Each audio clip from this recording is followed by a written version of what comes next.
In the palace at Jericho, the air is thick with a sense of impending doom. The air lies still, unmoving, a bitter irony, as a king who had executed his own sons delivers one last, chilling command. When I die, kill the elders of Israel, so the nation will weep anyway. This reflects the dark end of Herod the Great, a ruler who constructed monumental edifices, yet was ultimately destroyed by what he had sown: fear, suspicion, and solitude. Once a king for Rome, he became a stranger to his own people, an emblem of tyranny amid the shadows of regal splendor. Herod's tragic tale unfolds with the backdrop of his love for Mariamne, a Hasmonean princess. Although he adored her, his paranoia overshadowed their bond.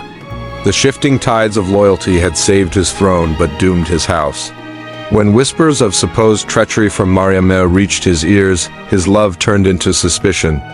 He ordered her execution, a decision that haunted him to the end of his days. Their love, like his life, was entrapped in a cycle of violence and betrayal. Herod's rule over Judea from 37 BCE to 04 BCE was marked by grand architectural projects that transformed the landscape. He expanded the Second Temple in Jerusalem, turning it into one of the wonders of the ancient world, erecting fortresses, palaces, and entire cities that manifested his ambition and power. Yet the same man who commanded such greatness had executed his beloved wife, her mother, then two of his sons in a frenzied display of fear-driven authority. The Roman Emperor Augustus would later wryly note, "It was safer to be Herod's pig than his son," a dark jest reflecting Herod's barbarity. Herod governed through a tapestry of terror, his reign woven with threads of paranoia. He trusted no one and ruled with the assurance of a man perched upon a razor's edge. His body, once a vessel of power and ambition, began to speak for the truth that no one dared voice. The historian Flavius Josephus documents these grim events in harrowing detail, chronicling a demise so grotesque that it defied comprehension. As Herod's flesh deteriorated, his mind remained clear, trapped in a prison of agony. The illness that slowly consumed him began with seemingly innocuous symptoms: a lingering pain, a fever that repetitively returned until it could no longer be ignored. Modern medical historians have suggested a blend of ailments: chronic kidney disease, Fournier's gangrene, and possibly complications from diabetes or cancer. But the specific terminology matters less than the harrowing experience itself. This was not a swift death nor a brief illness. It was a prolonged collapse lasting weeks, possibly months, with each day introducing new agony and degradation. And throughout it all, Herod remained lucid, trapped within the decay of his flesh. Politically, his final days mirrored his bodily decay. Once a commanding figure, he became a king without a trusted heir. His own ruthless executors left chaos in the wake of his brutal reign. As paranoia deepened with age, Herod lay in his sickbed, issuing death orders and revising his will repeatedly, uncertain whom to favor or destroy. The kingdom he built with relentless efficiency was slowly unraveling before his eyes, much like the fabric of his own physical being. To grasp the horror of Herod's death, we must first understand his rise to power. Herod was not born into royalty. His father, Antipater, was an Idumean, and he was always viewed as an outsider, an interloper on a throne meant for the true descendants of David. This feeling of insecurity shadowed every decision during his reign, fueling the deep-seated suspicion, cruelty, and isolation that haunted his final years. He seized power in 37 BC after a bloody civil war, marking the moment when he sent his rival, Antigonus, to the executioner's block, a fate reserved for slaves beheaded at Herod's request to symbolize the finality of his victory. Herod learned early that power demanded both skill and ruthlessness. He cultivated ties with Rome's most formidable leaders, first aligning himself with Mark Antony, then shifting loyalties to Octavian, later known as Augustus Caesar. This adaptability made him a political survivor, readjusting his allegiances as necessary to endure in a volatile world. However, survival came at a significant price: constant fear, a ceaseless parade of displays meant to prove his loyalty, and endless self-validation in a world where uncertainty reigned. At his peak, Herod was a formidable man, physically strong, tireless, and commanding both in battle and politics. His architectural feats were staggering, showcasing not just a desire for grandeur but a need for legacy. The expansion of the temple transformed it into one of the grandest structures in the ancient world, while the artificial harbor at Caesarea Maritima became a marvel of engineering. Masada, perched atop a desert cliff, became a palace fortress that seemed to defy gravity. Romans and Jews alike gazed in awe at these declarations of permanence. Yet, even during his zenith, he remained ensnared in insecurity. The Jewish populace viewed him with suspicion and disdain.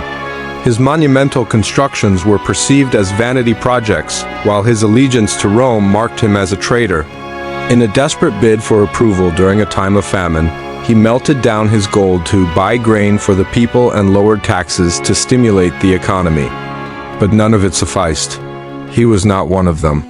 The rejection festered, fueling his paranoia until it consumed him. Herod became convinced that everyone conspired against him, including those he loved most. This paranoia peaked with Mariamne, the Hasmonean princess who linked him to Judea's ancient royal line. Herod's love was complicated. While he cherished her, his suspicion had no bounds. When rumors began to circulate, likely unfounded, that she plotted against him, he made the fateful decision to have her executed. Sources suggest that he descended into madness upon her death, consumed by regret and grief, crying out her name and demanding to see her, unable to accept the gravity of his actions. In a tragic spiral, executions multiplied. Mariamne's mother, Alexandra, met the same fate, and his sons, Alexander and Aristobulus, were accused of treason and strangled, his own children murdered by his hand due to imagined threats. These acts sent shockwaves throughout the region, further alienating him from his own subjects. The quip regarding Herod's pig uttered by Augustus served as a chilling reminder of the tyrant he had become, a monster devouring his bloodline in a grotesque display of power. As he aged, Herod's cruelty sharpened, transforming his court into a cauldron of intrigue and suspicion. Encouraging chaos among his advisors, he believed it would keep rivals divided.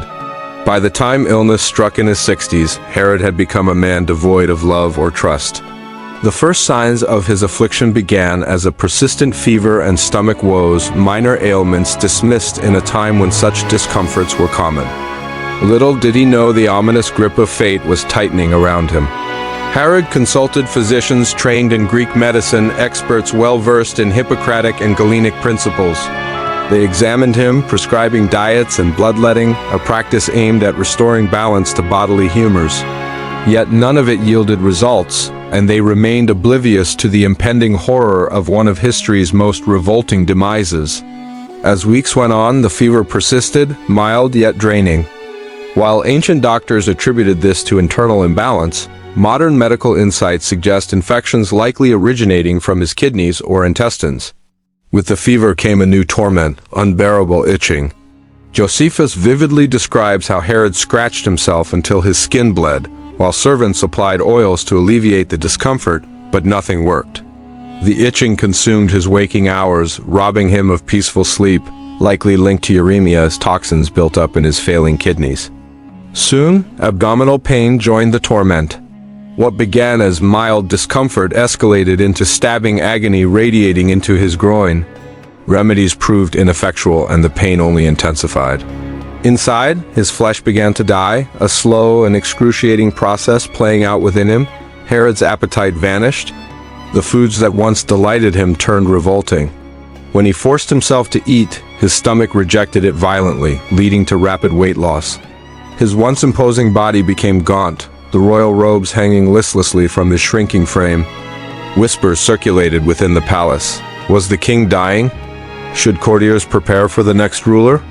Yet, even in weakness, Herod's authority remained terrifying. Executions continued under his command, instilling fear in those who might whisper about succession. As his physical decline worsened, his mind began to falter as well. The paranoia that had for so long defined him enveloped him completely. His son, Antipater, long positioned as heir, fell under suspicion, accused of plotting to poison him, a charge with an element of truth but lacking concrete proof. His physicians, baffled and desperate, consulted ancient texts, invoked divine favor, and tried every known treatment available at the time: bloodletting, herbal remedies, baths, yet nothing seemed to stem the tide of his suffering. Some began to whisper that his disease was divine punishment. Others considered it an enigmatic corruption of the body. Each day brought new torments and symptoms as time stretched on. Weeks melded into an unrelenting agony, his fever persisted unabated. The malignant itching intensified a constant, gnawing torture that consumed his thoughts. The pain escalated further. His legs began to swell, skin stretching tight over fluids trapped within. He could no longer comfortably wear his sandals. When pressed, the swollen flesh kept indentations, a telltale sign of edema, now recognizable as kidney failure. Herod, once so commanding and confident in his stride through the marble halls of his palace, found himself barely able to stand. As winter approached, his condition continued to spiral downward, and Josephus's account grows increasingly grotesque. The swelling spread, his abdomen distending grotesquely until the true horror emerged. His genitals became inflamed and discolored, and the surrounding tissue began to die. Modern medicine would later suggest that Herod may have suffered from Fournier-esque gangrene, a fast-spreading bacterial infection that devours living flesh. Without surgery or antibiotics, such afflictions were slow death sentences. As the bacteria invaded deep tissues, they cut off blood supply, depriving flesh of the oxygen it needed to survive. Decay festered, advancing relentlessly and consuming inches of his flesh each day. The visible signs of his suffering were ghastly. His groin darkened, patches shifting from red to purple and finally to black, while the skin split open to reveal rotting tissue beneath.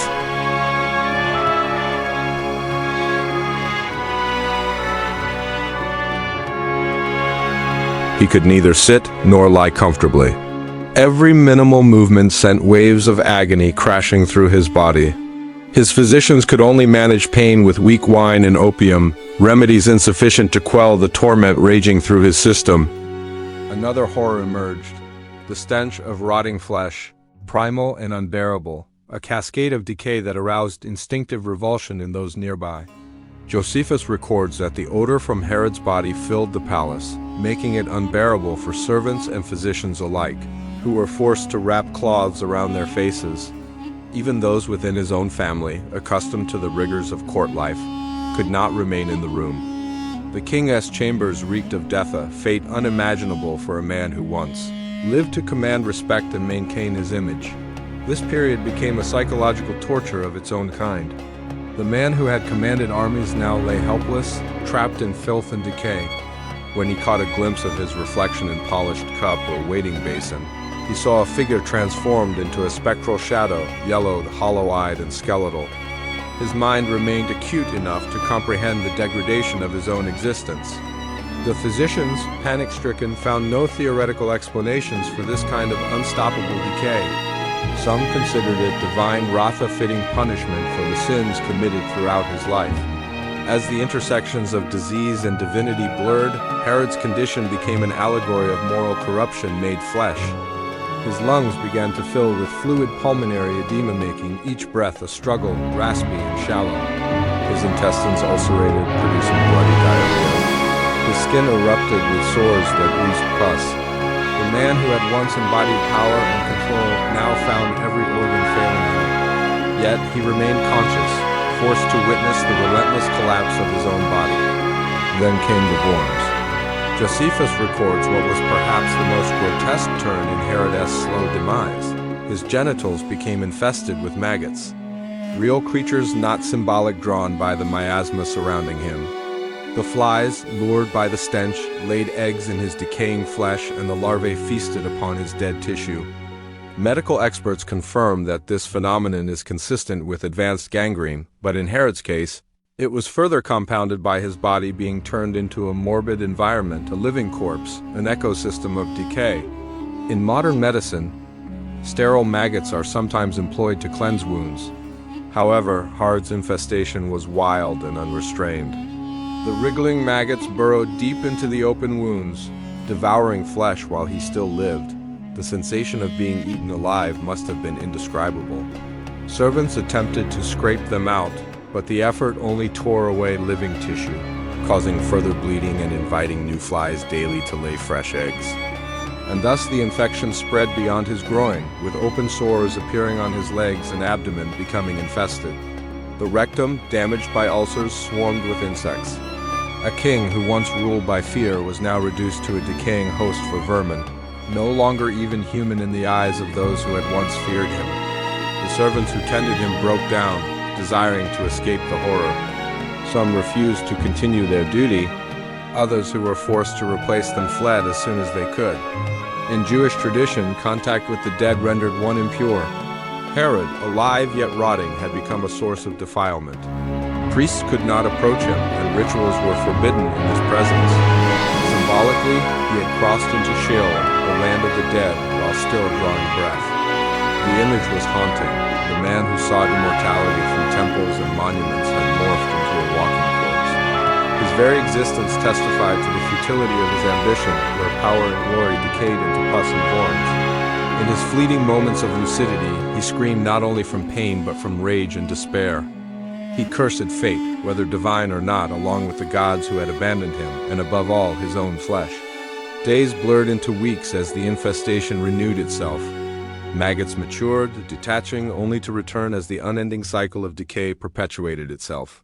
Herod's body clung stubbornly to life, forcing him to endure every ghastly stage of his disintegration. Even as he rotted away, his mind continued to scheme, so deeply entrenched in power that he could not release his grasp upon it. Lying in filth and unable to stand, he plotted, issuing orders that still emanated from his sickbed as his imagination contrived new ways to maintain control. He changed his will repeatedly, naming and disinheriting sons in obsessive cycles driven by ever-increasing suspicion. Antipater, Aristobulus, Philippich was alternately chosen and rejected, leaving those within the palace community immersed in trepidation. The halls of his court reverberated with tension, as every whispered conversation held the potential for disaster. No one knew who among them to support, and Herod's paranoia festered throughout the household. The kingdom that had once feared his power now feared the unraveling of his dying mind. As his agony deepened, the kingdom around him began to crumble. Yet, even amid death's grip, he remained dangerously unpredictable. Every rumor, each casual whisper surrounding succession could trigger an execution. The courtiers lived in dread. His paranoia had transformed into a daily terror shaping their lives. Aware that his people would likely celebrate his death, the thought enraged him. Even on his deathbed, he devised a plan so monstrous that it would ensure he inspired fear, even in death. In a moment of chilling calculation, he commanded his sister Salome and her husband, Alexis, to assemble the leading Jewish elders in Jericho under the pretext of a royal summons. The subtext of this convening was dark and merciless, a cruel expedient to guarantee that, in death, he would not be alone in his mourning. Upon his decease, these gathered elders were to be executed, ensuring that the nation would weep for their loss rather than rejoice at his passing. "If they will not weep for me," he uttered, "they shall weep for their own." This was the essence of Herod to the very end, a man defined by his desire for control, his vindictiveness, and a relentless drive to command emotions through fear. As his body continued its relentless decay, so too did the kingdom he once ruled with an iron fist. In the twilight of his formidable legacy, Herod the Great left behind a haunting tableau of ambition turned nightmare, where the echoes of glory began to fade into a chilling silence, one marked only by the specter of his once mighty reign reduced to decay and despair.